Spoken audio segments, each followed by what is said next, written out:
So I spend more time worrying about the title of this talk than the actual talk. A close second was putting two and two together, because my contribution to what I'm presenting you today is actually minimal. I'm just actually going to compare some wrong theories with a right theory, and I'm in essence just the mouthpiece. The various theories that I'm talking about on the two sides, as far as I know, have not made reference to each other. So as far as I know, I'm putting two and two together, but I'm not actually presenting my own theory. All right, how did that come about? I'm about to publish a book that I'm editing on rightward movement in a comparative perspective, and the publisher had the ugly idea of requiring that the introduction to the book should actually be a research contribution itself. So I had to reread the whole literature on rightward movement in the history of generative grammar. And in particular, I then studied the history of extraposition in English, and it's been claimed in the literature that extraposition in English can have semantic effects, like Rochemont and Kalikover claimed that there's principal C effects and there's scope effects. Then Guéron claimed that there's negative polarity item effects, and I've illustrated that with the sentences here in one from Guéron. Now, German has extraposition as well, as you can see here, and the extraposition doesn't always have to be, as we'll see later on, but it involves crucially positioning behind a non-finite verb of something that's typically clausal. Okay, and you can do that with argument clauses, you can do it with relative clauses, comparative clauses, and various other things. Now, it turns out, so I also reread the literature on German, and we had Hubert Heine in Frankfurt for a talk. And even within one and the same framework, namely the minimalist program, it turns out that there's wildly diverging analyses on this phenomenon in German. So what mechanism is being used, like base generation of the element in extraposed position, a bar moved, a moved, in some cases it's PF moved, and it's PF moved down the tree, and there's also massive and systematic disagreement on the issue of, is this thing generated low, is it generated high, no matter whether it's moved or not. So in essence, everything is up for grabs.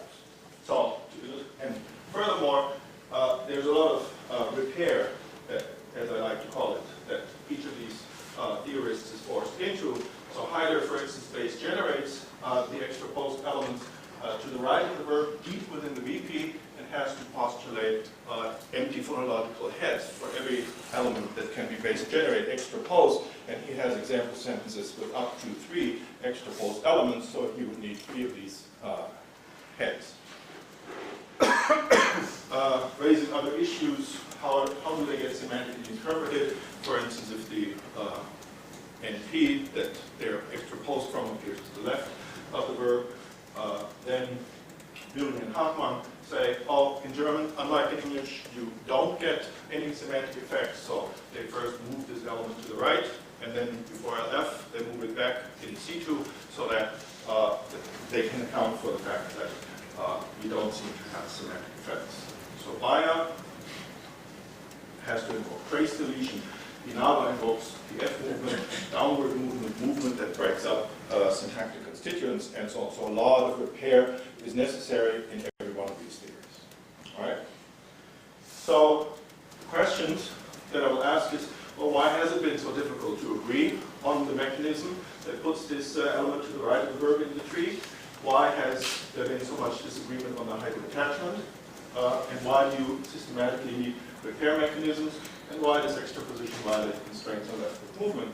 And I will compare this class of theories with an analysis in HBSG that actually answers all of these questions, and actually doesn't need any of these repair mechanisms. All right, so I'm going to go through 6 properties of German extraposition and show you how a theory actually developed by Karl and by Andreas Kattol, based on work by Reed in HBSG, accounts for all of them very simply. Okay? And I will call it the pure linearization theory of extraposition in German. So most of you will know the theory, so I'll be able to go through it very fast.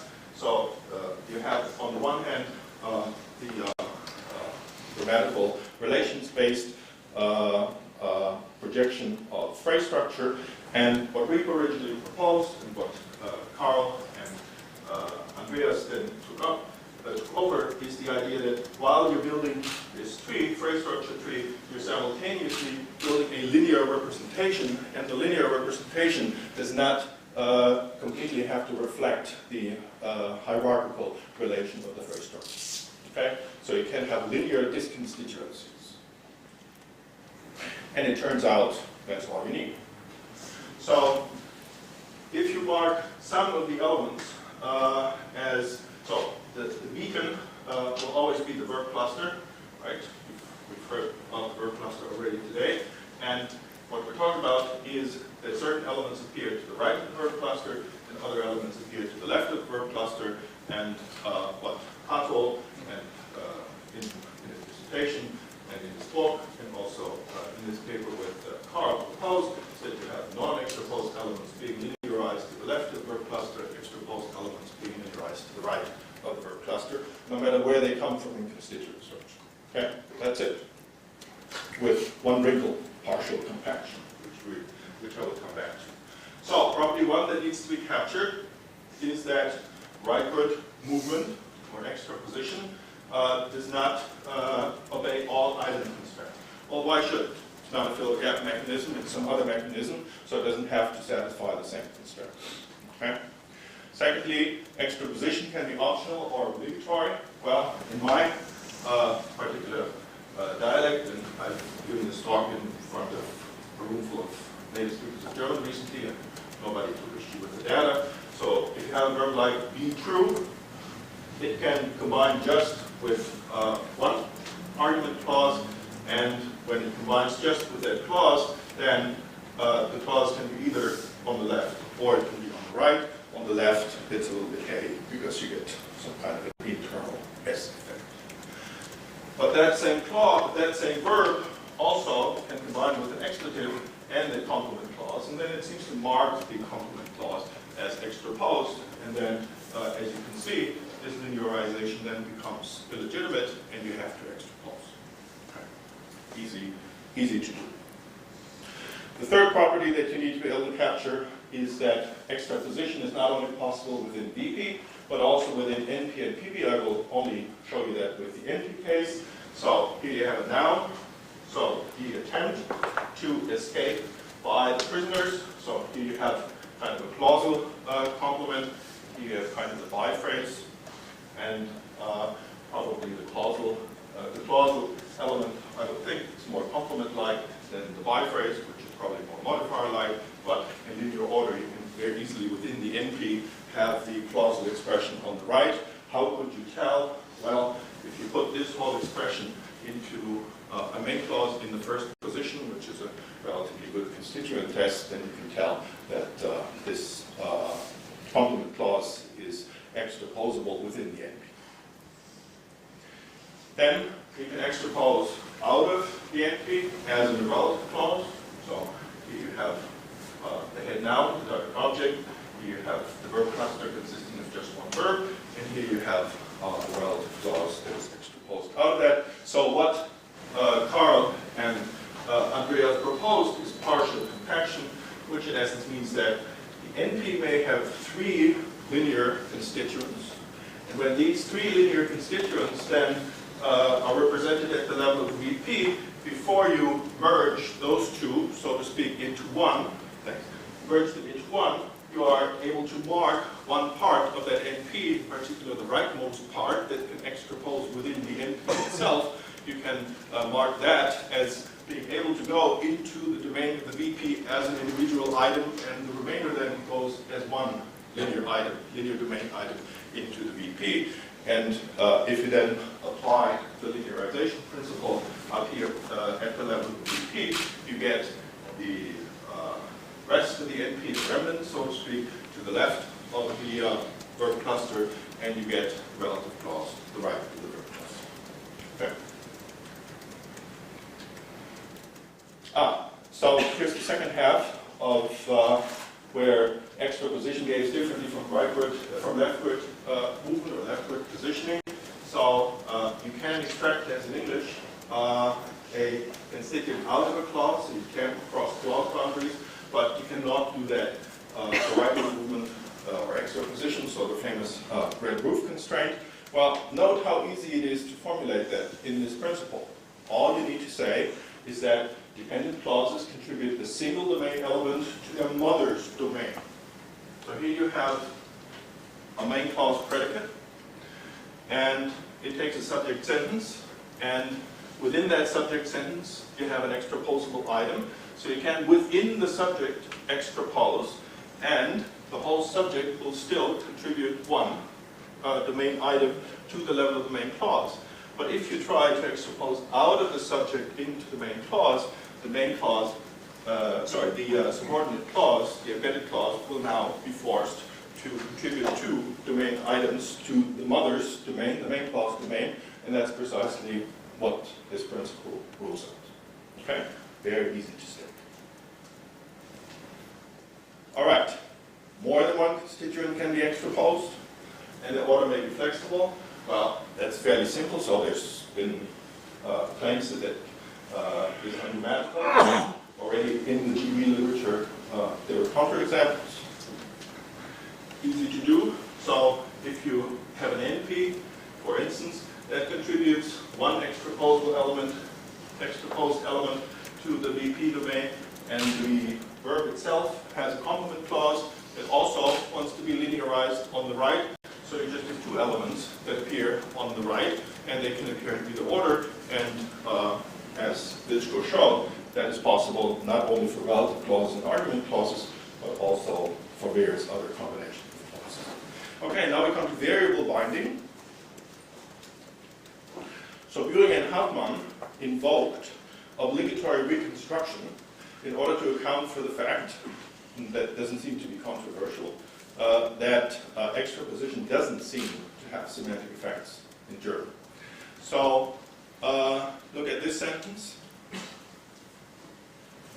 Here, the relative clause coming out of the object contains a pronoun that can be interpreted as bound as that quantifier that appears in front of the NP that you have extraposed out of. And that bound variable interpretation is possible. Whereas down here, that relative clause comes out of the initial NP and the quantifier follows. And Bühring and Hartmann argue, and that doesn't seem to be controversial, that in both cases this sentence is grammatical, because if you put the relative clause back, then that sentence is grammatical and allows the bound variable interpretation. And this is ungrammatical under this interpretation because the reconstructed sentence also wouldn't allow for that bound variable interpretation. Now note how that comes out under the pure linearization theory. There, the reconstructed tree is simply the one tree that we have before linearization. And in the one tree that we have, you have the quantifier here, both locally co-commanding and preceding the NP that contains the bound variable. Whether or not you linearize that relative clause later on is irrelevant. Okay?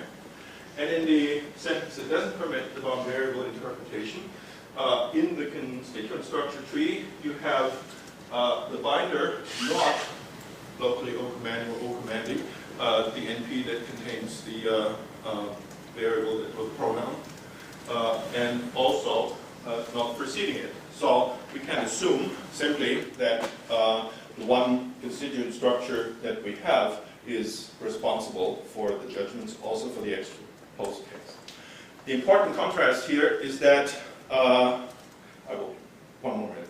The important contrast here is that here left and right displacement actually do behave differently. So when you extrapose, then you don't get a semantic effect, whereas when you prepose, for instance, such an adjunct clause, it actually does change Feynman theoretic interpretation. Okay? So it seems that linearization doesn't, whereas the fill-gap mechanism does have semantic effects. All right, evaluation. So the simple linearization theory accounts for all of these generalizations without mystery heads, trace deletion, reconstruction, and so on and so forth. And why has there been so much disagreement? Well, in the tree-based theories, because German extraposition is simply not a tree-building operation. Rather, it's an operation of pure linearization a la Capel and Thor. Morals of the story: using trees as the only data structure in syntax makes you bark up the wrong tree when trying to analyze German extraposition. I and Carl have given us a framework where we can think in other data structures rather than simply trees, and Carl and Andreas have actually provided an explanation for the data without making reference to them before all of these other theories were published and were ignored, which tells us enough about the sociology of our field. All right, from here on, just give me 30 more seconds. The remaining slides will be self-explanatory, will speak for themselves, and I will not comment on them anymore.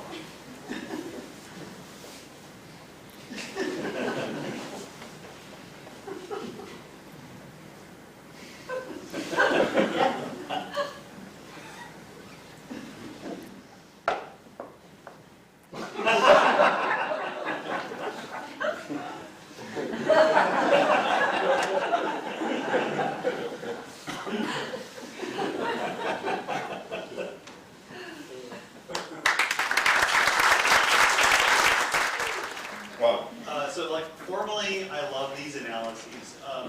Now, in English, there are these crazy examples like a man arrived and a woman left who resembled each other. Right. Do you get these in German, and if so, how does that fit into it? So I don't think that the linearization story is more, that is more of a problem for the linearization story than it is for the constituent structure story.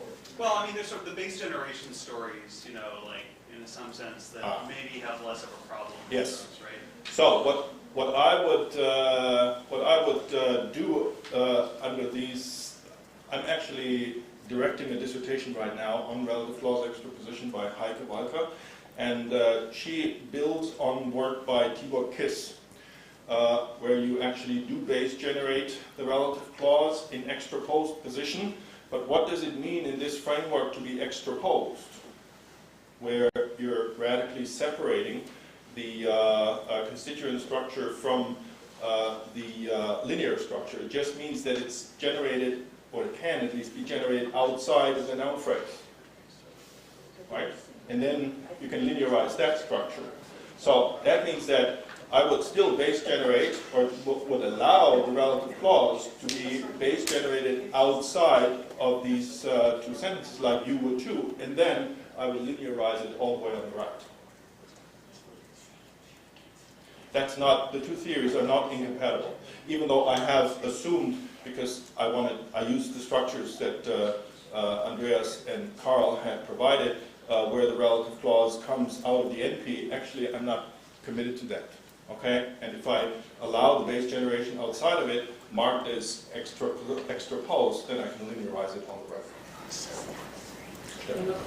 Yeah, it's similar. So I also like this linearization theory that's in the Babel system, but I think if you have this anchor stuff from the Tibor has, then you don't need it, right? Then you have a simpler theory that just has one mechanism. Yes. Because you don't need, I mean, the linearization stuff is really complex, and if you say it's anchors that, like, you know, these indices, and they calculate up to 3, then you get these, the dog and the cat that love each other or whatever, and you have it right there. You know, you just attach it to the sentence, you calculate the anchor, that's it. But it only works for adjuncts, it doesn't work for complements, and the complement shows all the same effects. Okay, and you want to do them with linearization also? They seem to behave alike in that regard. So I want to have one. So let me say it one more time. I do like. I don't think that Tibor's theory of relative clause licensing and the theory of extraposition, linear extraposition, are mutually incompatible. In fact, for precisely the example that Roger gave, I would actually combine them in this case.